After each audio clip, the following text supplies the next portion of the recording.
Okay. तो hello everyone, my name is Himanshu Saraswat and हम पिछले लेक्चर में पढ़ रहे थे, पिछले सेशन में पढ़ रहे थे न्यूक्लियाई, जो कि हमारा चैप्टर नंबर 13 था।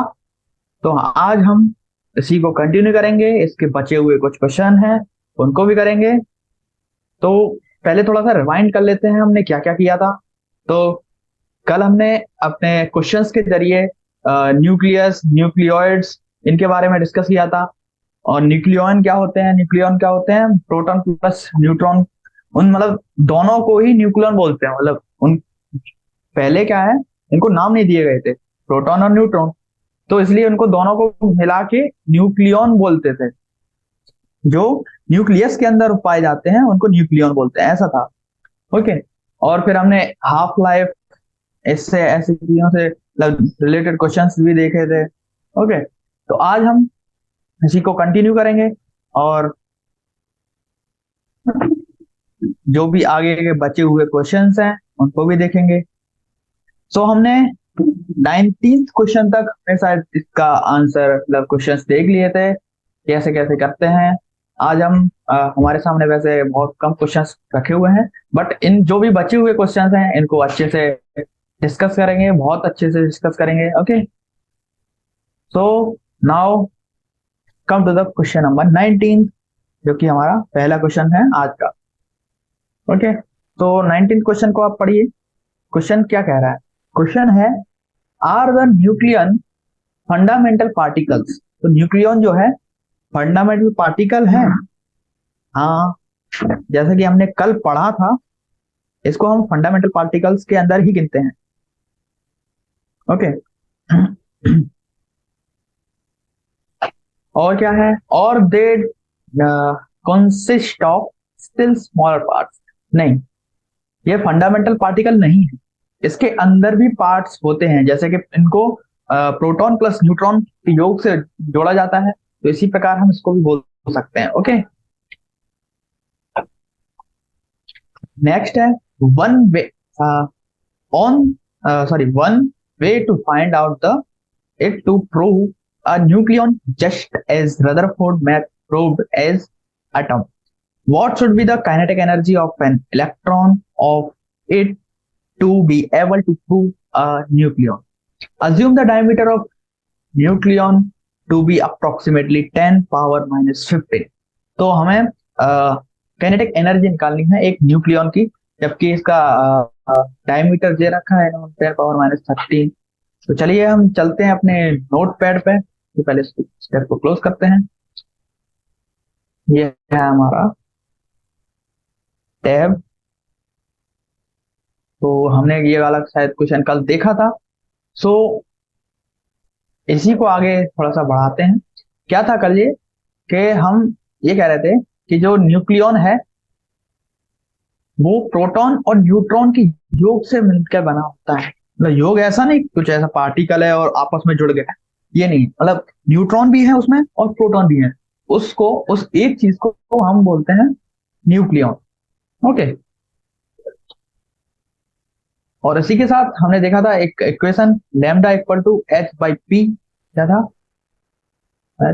Lambda equal to H by P. और क्या था?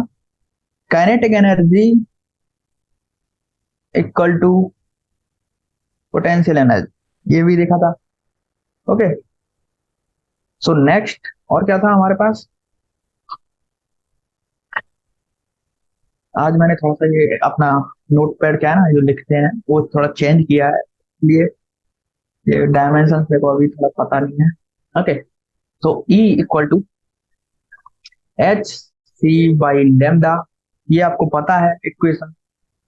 एच यहाँ पर होता है एक कांस्टेंट, सी होता है मतलब speed of light, speed of light, और लेमडा वेवलेंथ। ओके, ये वेवलेंथ हो गई। सो ये जो होता है एनर्जी का फॉर्मूला होता है एच सी बाई लेमडा। तो हम कह सकते हैं कि अगर काइनेटिक एनर्जी और पोटेंशियल एनर्जी सेम है, अगर काइनेटिक एनर्जी और इक्वल टू है पोटेंशियल एनर्जी, तो हम क्या कर सकते हैं, इसको एच सी बाई लेमडा भी लिख सकते हैं, और एच सी बाई लेमडा लिखते हैं तो इसकी वैल्यू अगर कैलकुलेट करके देते हैं हम होते हैं, तो वैल्यू क्या होती है? देखो एच की वैल्यू क्या होती है, कांस्टेंट है जो कि 6.6 इंटू 10⁻−34, हम इसकी वैल्यू लेके चलते हैं, इंटू सी। सी कितना होता है?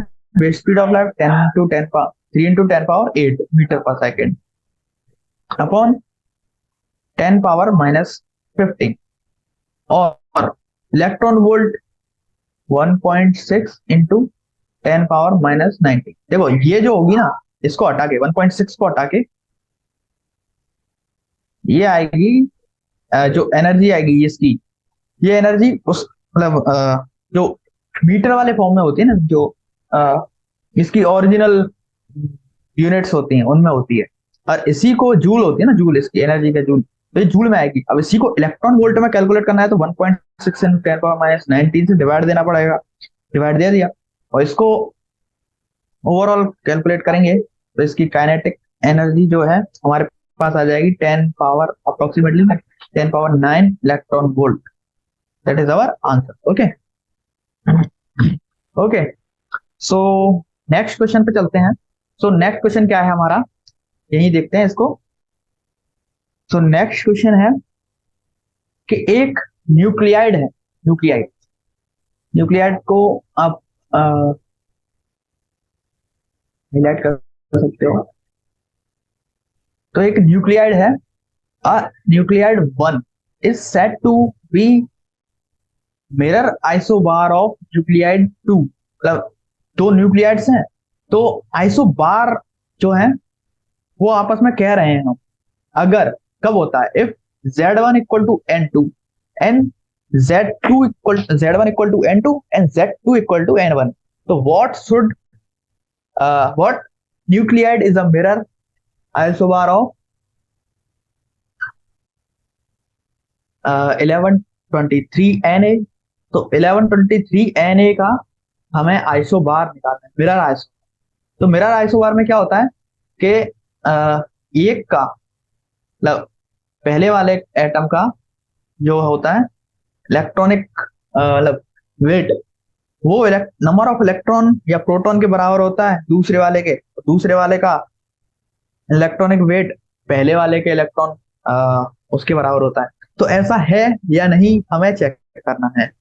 तो what nuclide is a mirror isobar, तो यानी कि वो जो रहेगा ना हमारे पास Na1123 ना, तो हमें एक X डिक्लेयर करना है जिसका 23 प्रोटॉन्स हो और 11 उसका बाहर हो, मेरा isobar. Okay, sorry, Z1 equal to N2,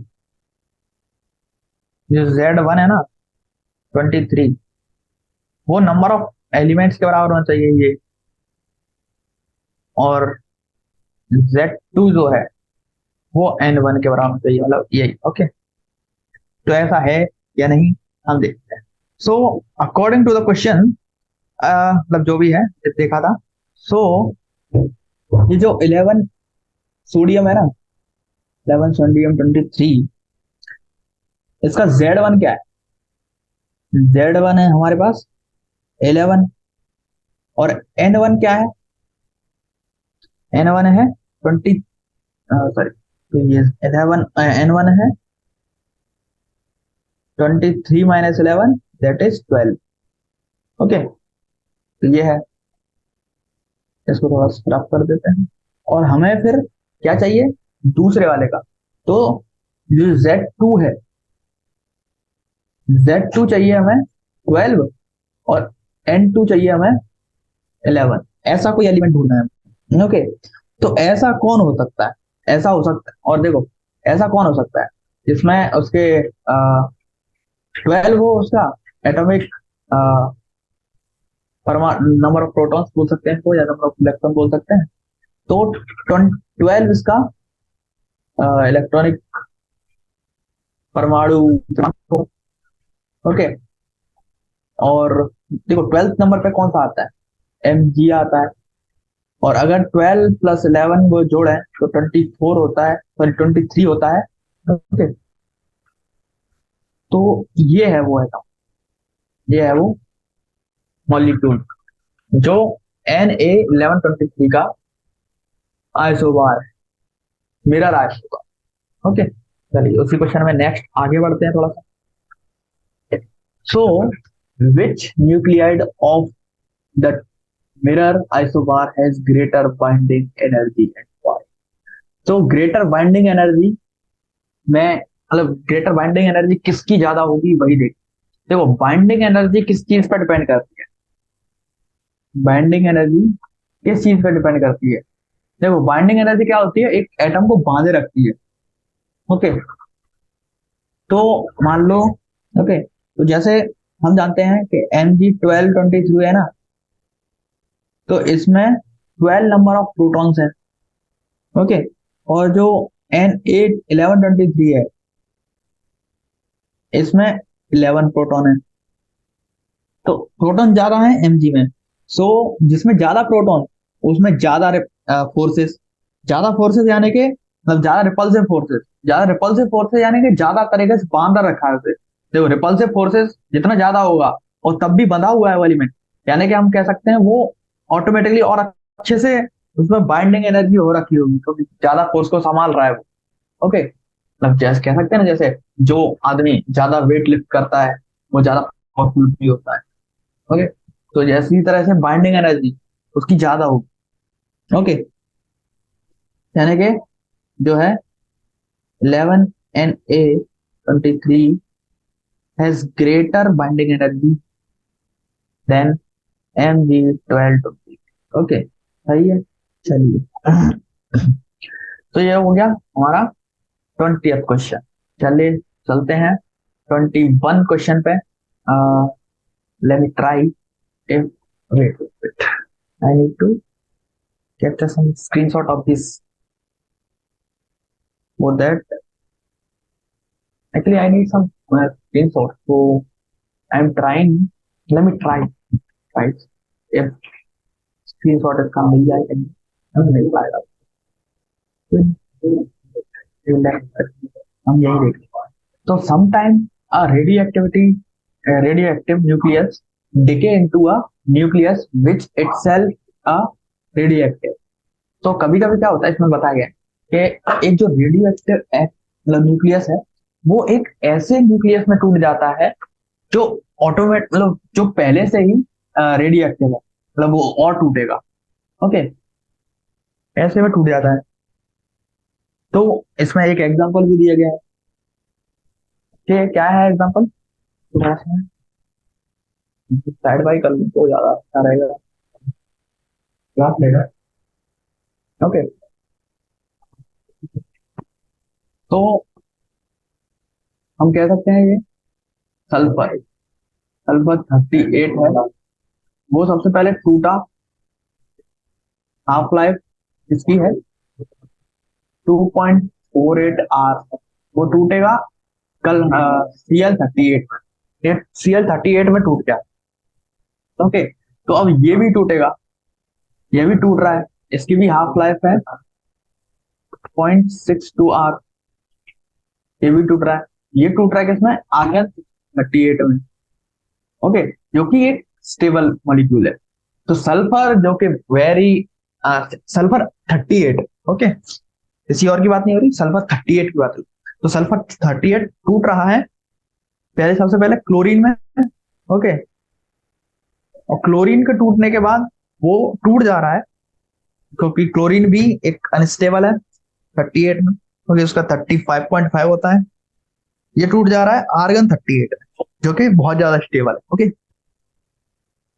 तो इस तरह से टूट रहे हैं। तो इस प्रक्रिया में कुछ मतलब हार्श हो रहा होगा एनर्जी का, तो वो क्या है वही देख।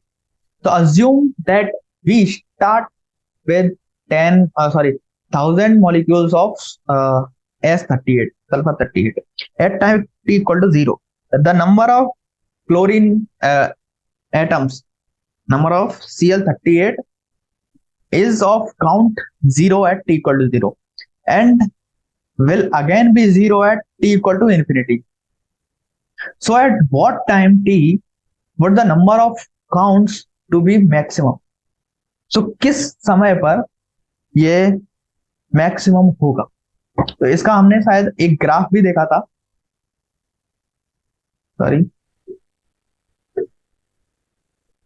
तो ग्राफ ग्राफ में क्या हो रहा था कि ए तो एकदम से टूट रहा था,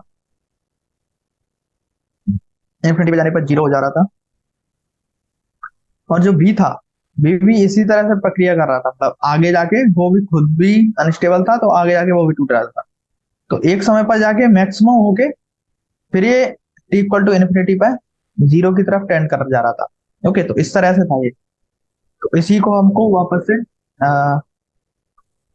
जीवित करना है, इसी को हमको वापस से लाना है। किस टाइम पर मैक्सिमम होगा, मैक्सिमम का चीज आ गया है तो इसमें डिफरेंशिएशन भी आएगा। ओके, सो सबसे पहले हम कहें कि जो रेडियो एक्टिविटी है DN1, मतलब इसकी डिके होने की rate DN1 by D2, sorry, DN1/dt equal to है माइनस ऑफ लेमडा N1 के। Okay, minus of lambda N1 के है।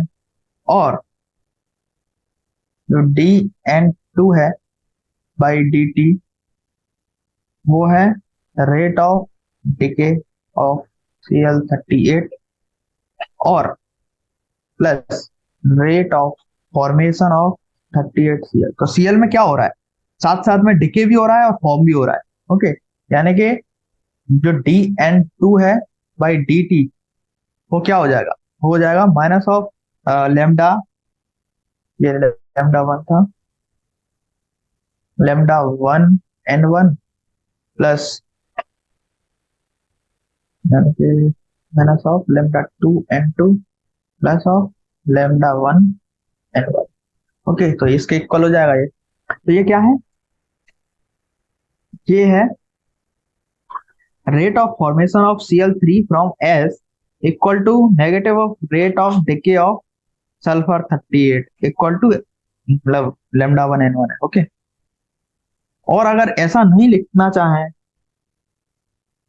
तो हम इसी इक्वेशन को कुछ इस प्रकार भी लिख सकते हैं, e power lambda 2 t plus lambda 2 N2 e power lambda 2 t dt equal to lambda 1 N0 e power lambda 2 minus lambda 1 और dt। ओके, तो इसको इस प्रकार भी हम लिख सकते हैं। So now here C is constant. तो मतलब देखो, अब इसको अगर हम इंटीग्रेट कराएं इसी मतलब चीज को, तो दो फॉर्म में इंटीग्रेट होगा ये। एक तो होगा ये वाला, क्योंकि ये प्लस में है, एक होगा ये वाला, और एक ये होगा ये वाला। तो तीन जगह ये मतलब इंटीग्रेशन है, मतलब एक यहाँ होगा इंटीग्रेशन, एक यहाँ होगा, एक यहाँ होगा। तो ये इंटीग्रेशन लगा दीजिए। अब इंटीग्रेशन प्राप्त करने के पश्चात हमें क्या प्राप्त हुआ है, अगर हम इसका इंटीग्रेशन कर लें थोड़ा सा, मतलब मैंने पहले से इसका कैलकुलेशन करके रखा था। तो आएगा lambda 1 N0 upon lambda 2 minus lambda 1 e power minus lambda 2 minus lambda 1 और टी प्लस सी। ओके, तो ये आ गया हमारे पास यहाँ पे T plus C. Okay, so now here C is constant, C constant है। सो हम क्या कर सकते हैं, at T equal to zero, T zero पर N2 जीरो था, तो यहां से हम सी की वैल्यू निकाल सकते हैं। सी आ जाएगा माइनस लेमडा 1 N0 अपॉन में लेमडा 2 माइनस लेमडा 1। तो ये आ गया सी का वैल्यू। ओके, तो सी का वैल्यू हमारे पास आ गया। सो अब यहां से हम N2 भी निकाल सकते हैं पुट करके इक्वेशंस को। N2 यहां से क्या आ जाएगा, lambda 1 N0 upon lambda 2 minus lambda 1 और e power minus lambda 1 t minus e power minus of lambda 2t। Okay, ये आ गया N2। देन अब इसको N2 को हमें मैक्सिमम करना है। अब मैक्सिमम करने के लिए क्या है, dN2/dt इक्वल टू 0 करना होगा हमें। ओके, तो ये करेंगे तो हमें क्या प्राप्त होगा, इसका मतलब डिफरेंशिएशन कर देना जस्ट। तो D of dt E power minus lambda 1t minus of E power minus lambda 2t equal to 0 करना है। ओके, तो ये करेंगे हम। तो यहां से हमारे पास t की वैल्यू क्या आएगी, ln लेमडा 1/लेमडा 2 upon lambda 1 minus lambda.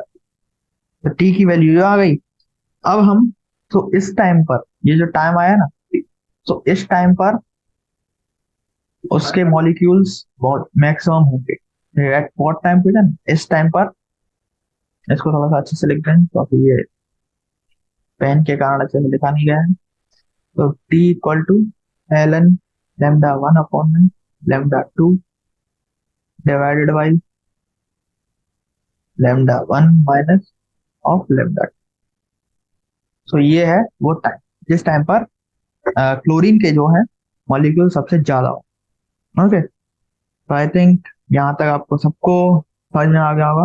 Okay, चलिए तो नेक्स्ट क्वेश्चन पे चलते हैं। हमारे पास अब 4 क्वेश्चन और शेष रह गए हैं। हम प्रयास करेंगे कि ये 4 क्वेश्चंस अच्छे से समझाए जाएं ताकि आपको बहुत अच्छे से समझ में आए इस चैप्टर, क्योंकि ये जो लॉन्ग क्वेश्चंस होते हैं ना, इसी में कंसेप्ट छुपे होते हैं।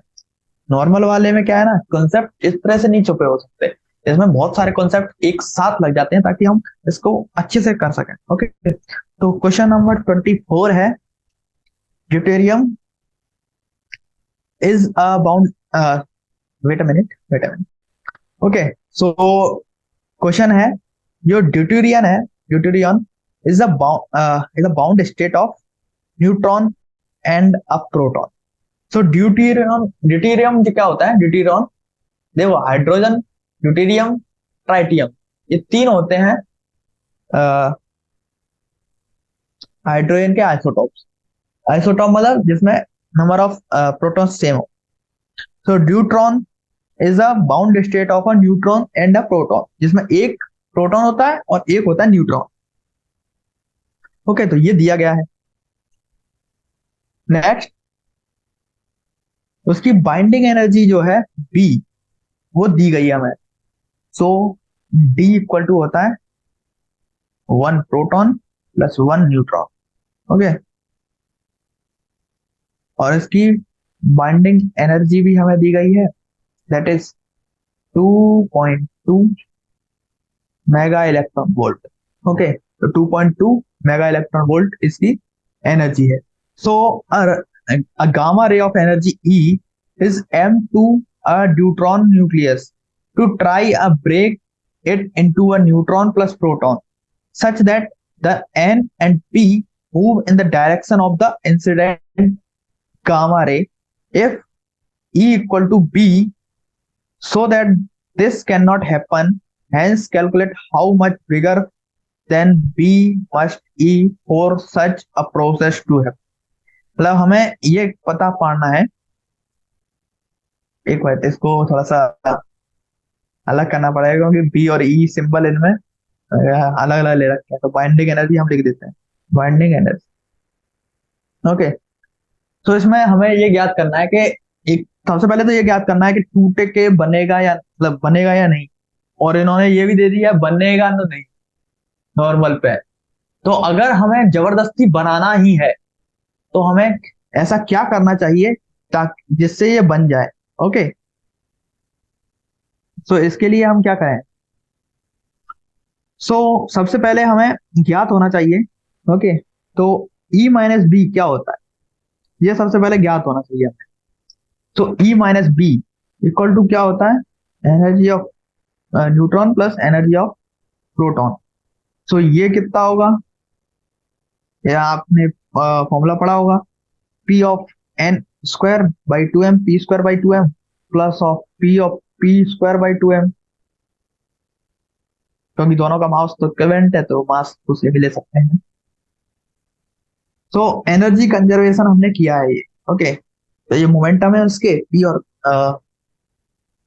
तो इसके बाद हमें एक दो कंसेप्ट की और आवश्यकता पड़ेगी। तो अब हम इसे ये करेंगे, क्या करेंगे कि अब अप्लाई करेंगे हम conservation of momentum.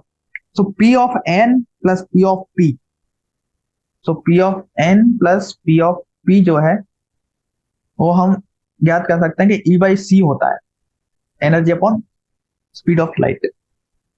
So as E equal to B है, सो देखो इसमें दिया था ना ई इक्वल टू बी है, तो ये जो है P N plus P P ये जीरो होगा। और अगर ये जीरो है, सॉरी पी स्क्वायर जो है ना इक्वल टू बी है ना,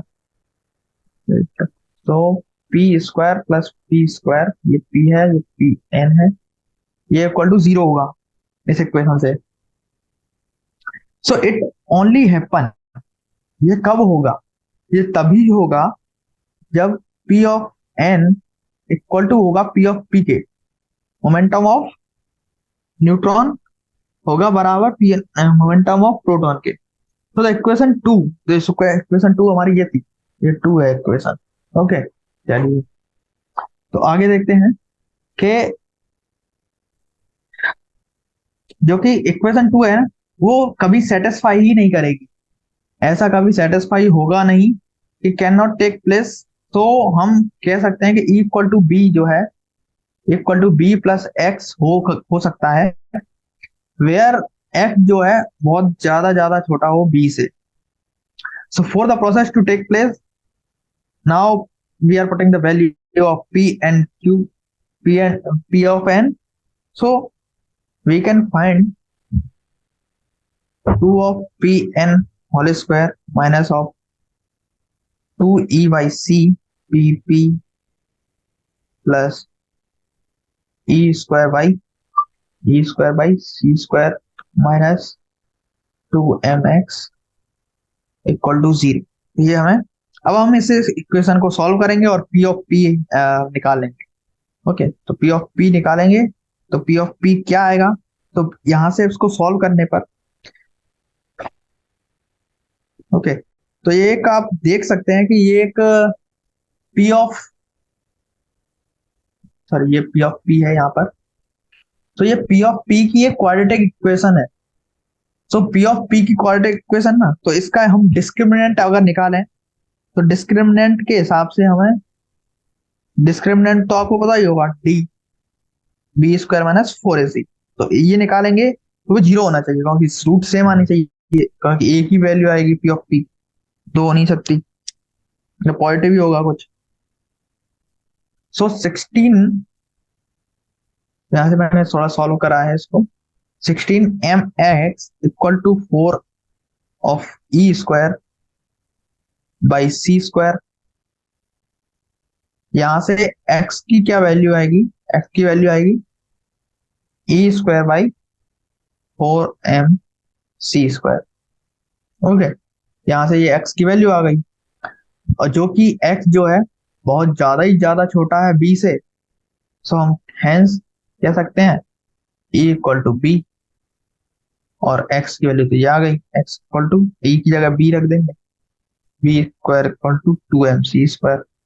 तो ये वैल्यू होनी चाहिए, वैसे तो होगी नहीं, होगी तो ये होगी। ओके, सो 23 क्वेश्चन करते हैं अब हम। So the deuteron is bound by nuclear forces just as hydrogen atom is made up of P and e, the proton and neutron और electron bound by electrostatic forces.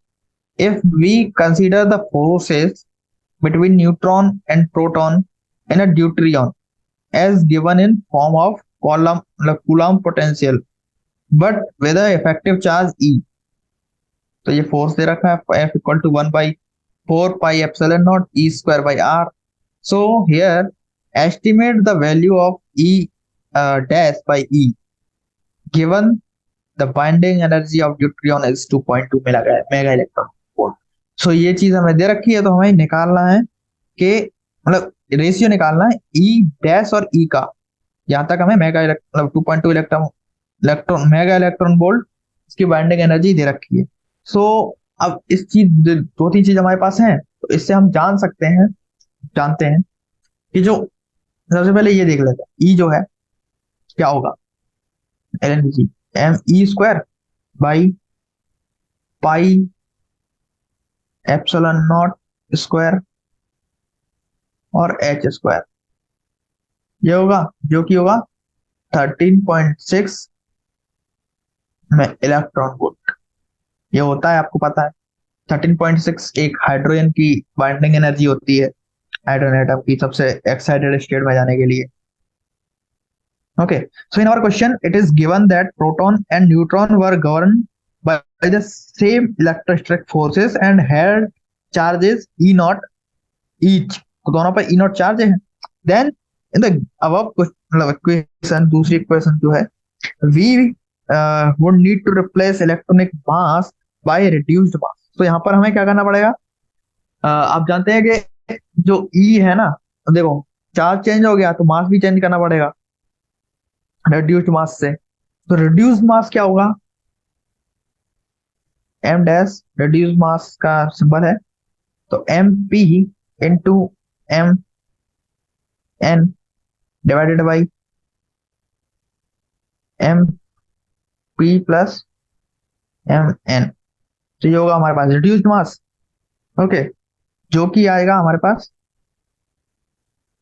M of p by two के, that is 1836 m by two 918 रहेगा। Okay, और हमें क्या क्या चीज दे रखी है, MP represent mass of electron. Okay ठीक है, एमपी मास ऑफ इलेक्ट्रॉन है, इलेक्ट्रॉन और प्रोटॉन, सॉरी प्रोटॉन, न्यूट्रॉन और proton. So we are given binding energy of deuterium, तो 2.2 दे रखी है हमारे पास मेगा इलेक्ट्रॉन वोल्ट।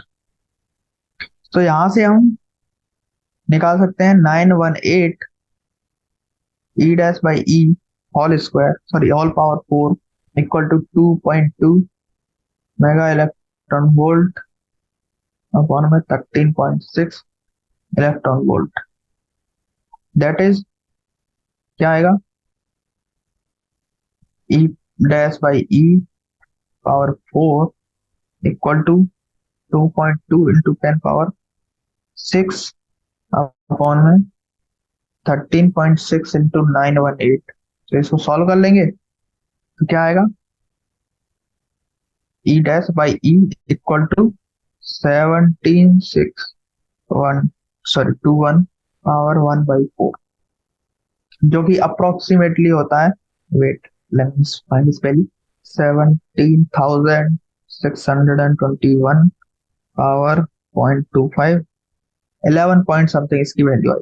ओके, तो 11 पॉइंट समथिंग ये वैल्यू है, 11 पॉइंट समथिंग, तो ये हमारा आंसर है। सॉरी 11 पॉइंट समथिंग नहीं, ये जो वैल्यू है वो 176.21 है।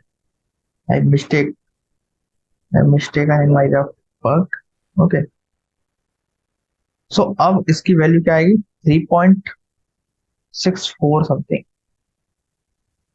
3.64 की समथिंग इसकी वैल्यू आएगी ई डैश बाई ई का रेशियो। ओके, चलिए नेक्स्ट क्वेश्चन पे चलते हैं, जो कि हमारे पास 24, जो कि बहुत ज्यादा सिंपल क्वेश्चन है। Before the neutrino hypothesis the beta decay process was thought to be the transition. Okay, तो एन काय में टूट रहा है, न्यूट्रॉन टूटता है प्रोटॉन प्लस 1 इलेक्ट्रॉन खाके। So this, if this was true, so that if the neutron was at rest or the proton and electron would emerge with fixed energies and calculate them experimentally, the electron energy was found to have a large range. Okay, तो large range की electronic energy होगी। तो अब हम इसे निकालेंगे। सो इसका हम जो की कंसेप्ट है वो क्या है, तो न्यूट्रॉन जो रेस्ट पर होता है वो बीटा डिके से पहले, मतलब फ्रॉम न्यूट्रॉन एक रेस्ट पे होता है बीटा टेकन से पहले न्यूट्रॉन। ओके बात। सो उसकी जो एनर्जी आएगी ना, इलेक्ट्रॉन एनर्जी, वो एनर्जी क्या आएगी, mnc²। तो जो mc² है, मास ऑफ जो ये होता है। ओके। उसके बाद and the momentum of neutron zero होगा, क्योंकि वेलोसिटी जीरो है। ओके। तो जो मोमेंटम जो होगा ना उसका, p ऑफ n, वो जीरो होगा। So by the law of conservation of momentum हम कह सकते हैं कि अ, जो चेंज हुआ है ना, मतलब p of n equal to p of p plus p of e beta. Okay. तो ये जीरो है तो ये दोनों भी जीरो होंगे, p p plus p e। Okay. तो यानी कि हम कह सकते हैं कि p p और p e दोनों के मॉडुलस सेम है, दोनों की सेम अमाउंट है, देखिए आपको ये direct. Okay. So also we can find the value of e, that is mp² c⁴ plus p² pc² power 1/2। और यही आगे निकालना है, ई ऑफ, मतलब यही ई के लिए निकाला है, तो ये आ जाएगा m(e²c⁴ plus p of e power e²c²। Okay. और 1/2। तो यहाँ पे अभी कंजर्वेशन ऑफ लॉ लगाएंगे, तो इक्वल करेंगे दोनों को। अब दोनों को इक्वल करेंगे, वो एम एन के बराबर, mnc² के बराबर आना चाहिए, यानी कि e of p equal to e of e equal to mnc² के बराबर होना चाहिए e ऑफ n के। तो यहां से हम कुछ वैल्यू फाइंड कर सकते हैं, जैसे mec² फाइंड कर सकते हैं, mp² फाइंड कर सकते हैं। मतलब फाइंड क्या, हम हमें पता है mc², एक प्रोटॉन की एनर्जी कितना होती है, 936 मेगा इलेक्ट्रॉन वोल्ट होती है। ओके। और एम एन जो c² है न्यूट्रॉन की, वो होती है अप्रोक्सीमेटली 938 मेगा इलेक्ट्रॉन वोल्ट। और बीटा की होती है 0.51 मेगा इलेक्ट्रॉन वोल्ट। ओके। तो सिंस जो है बहुत ज्यादा छोटा है ये वाला, तो हम इसको नेगलेक्ट कर सकते हैं, नेगलेक्ट या फिर कुछ इस तरह से डिफाइन कर सकते हैं ताकि हमें हमारी कैलकुलेशन में ज्यादा आसानी हो जाए। तो हम फर्स्ट ऑर्डर पीसी निकालें, अगर इक्वल टू पी इंटू सी, क्योंकि देखो p² सी नहीं रखेंगे, पीसी निकालेंगे तो क्या आएगा, mnc² minus mp², that is, इसको अगर वैल्यू रखें इन दोनों में, क्या आएगी, 2 mega electron volt, 2 mega electron volt आई। ओके। तो यही हमारा आंसर है, 2 मेगा इलेक्ट्रॉन वोल्ट चाहिए। So this give a momentum of proton, दोनों की मतलब मोमेंटम दिए जाएंगे, मोमेंटम भी इसी प्रकार से आ जाएंगे, और कुछ नहीं। ओके। तो दैट्स आवर आंसर। तो चलिए नेक्स्ट क्वेश्चन पे चलते हैं। तो नेक्स्ट है हमारा 25th question. The activity R of an unknown radioactive nuclide is measured at hourly in intervals. The result found are tabulated as follow. तो एक टेबल बनाई है, तो उसमें रिजल्ट इसके दे रखे हैं, इसकी एक्टिविटी के। तो आर जो है एच, सॉरी, आर में दिया गया घंटे, तो घंटों के हिसाब से इसकी आर दे रखा है, MBQ एक्टिविटी दे रखी है इसकी। तो पहले 0 पर कितनी है एक्टिविटी, 100%। एक आने पर 35, एक घंटा होने पर 35.36 हो गई, 2 घंटे होने पर 12.51 हो गई, 3 घंटे पर होने पर 4.45 हो गई, 42 सॉरी, और 4 घंटे होने पर 1.15 हो गई। तो हमें इसका ग्राफ बनाना है, ग्राफ होना है RT का। ओके। तो इसका ग्राफ किस प्रकार से होगा, इसका ग्राफ तो डायरेक्ट बना लेना है, क्योंकि यही वैल्यू के हिसाब से ये 0 है, 100 पे ये 0 है, उसके बाद ये इस तरह से घट गई, घटते घटते ऐसे आ गई, इस तरह से ग्राफ होगा कुछ इसका। लेकिन इसका जो सेकंड क्वेश्चन है, plot the graph of L N R by R naught versus T and obtain the value of half life from the graph. So R by R naught का यहाँ पर हमें टेबल साथ साथ बना लेनी है। Wait guys, okay. So R by R का ग्राफ भी हमें प्लॉट कर लेना है, ग्राफ के साथ साथ सबसे पहले वैल्यू। तो आर नॉट बाई आर, तो 0 1 के लिए आएगा -1, 135.36 के लिए आएगा -1.04, 2 और नेक्स्ट रीडिंग के लिए आएगा 2.08, ऐसे ही करते करते क्रमशः 3.11 और -4.16। तो इस प्रकार से आएंगे ये वैल्यूज आर नॉट आर की। यहीं से फिर हम इसका ग्राफ भी बना सकते हैं एलन का। क्या आया ये, और एलन का ग्राफ कुछ इस प्रकार से बनेगा। वेट वेट, तो थोड़ा सा मॉडिफाई कर देते हैं।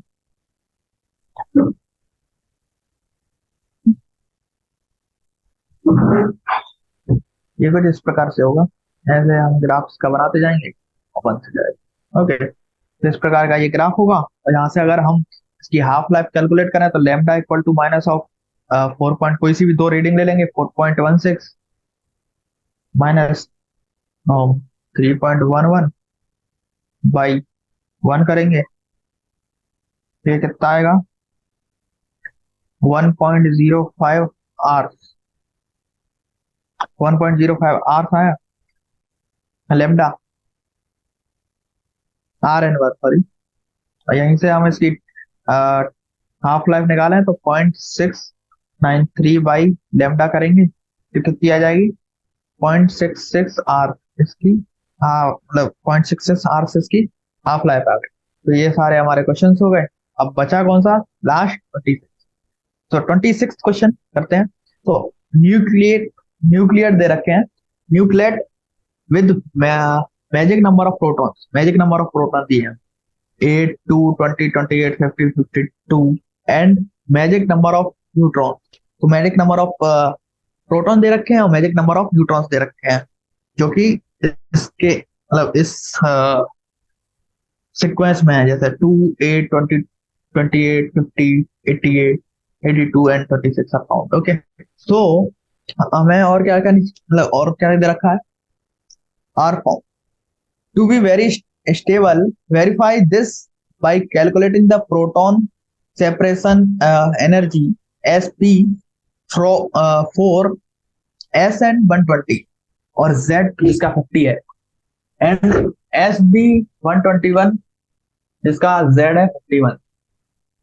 ओके, तो द प्रोटॉन सेपरेशन एनर्जी दे रखा है sp इक्वल टू, ये कुछ कुछ उनकी इक्वेशन दे रखी हैं, in दे रखा है, इसका मतलब इसका इलेक्ट्रॉनिक वेट दे रखे हैं कुछ कुछ मॉलिक्यूल्स के। ओके, तो हमें निकालना है पहला क्वेश्चन। सबसे पहले हम डालते हैं फर्स्ट।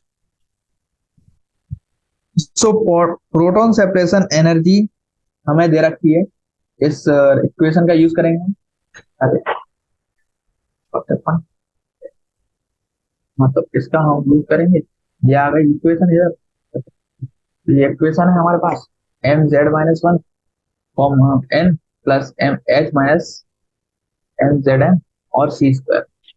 ओके, तो हम इसी का यूज करेंगे, यूज करेंगे तो क्या ऐसा मतलब गलत गलत।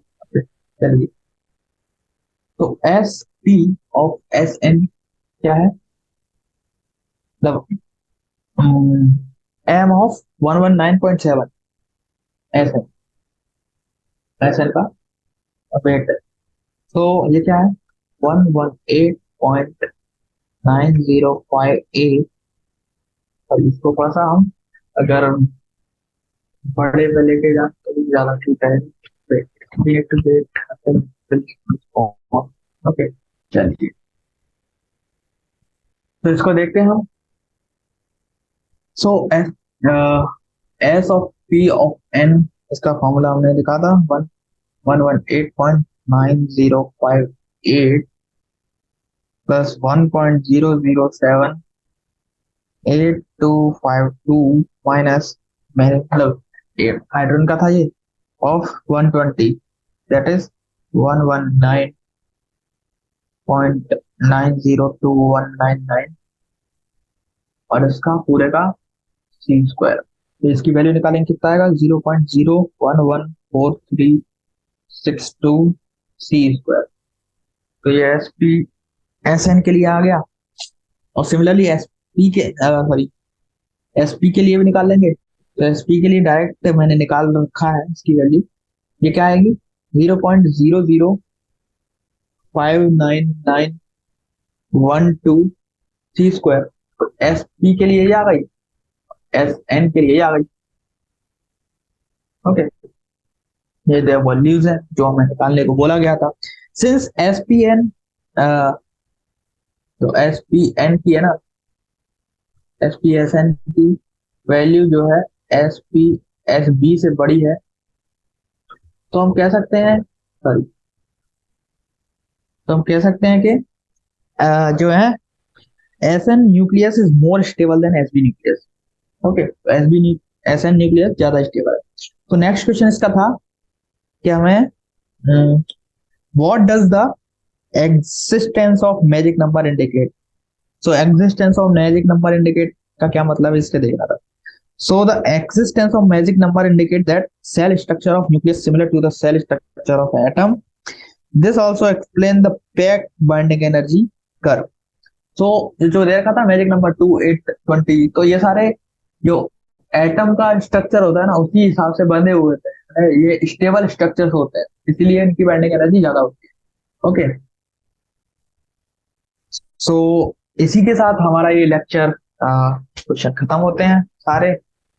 तो इसी के साथ ये हमारा चैप्टर खत्म होता है, जिसमें हमने बहुत सारे अच्छे अच्छे क्वेश्चंस करे, अच्छे अच्छे कंसेप्ट्स को वापस से मतलब वापस से देखा, जो कि हम पहले थोड़ा सा भूल चुके थे, या फिर अगर नहीं भूले तो उसको वापस से देख लिया। ओके, तो इसी की तरह आप इसका रिवीजन करना वापस से अगर कोई क्वेश्चन नहीं समझ में आता है तो वापस से लेक्चर देख लेना, और अगर तब भी ना आए तो किसी वापस से देख लेना, फिर तब भी ना आए तो। ओके, और इसमें कुछ कर नहीं सकते। तो इसी के साथ हम इस चैप्टर को समाप्त करते हैं, इस सेशन को समाप्त करते हैं।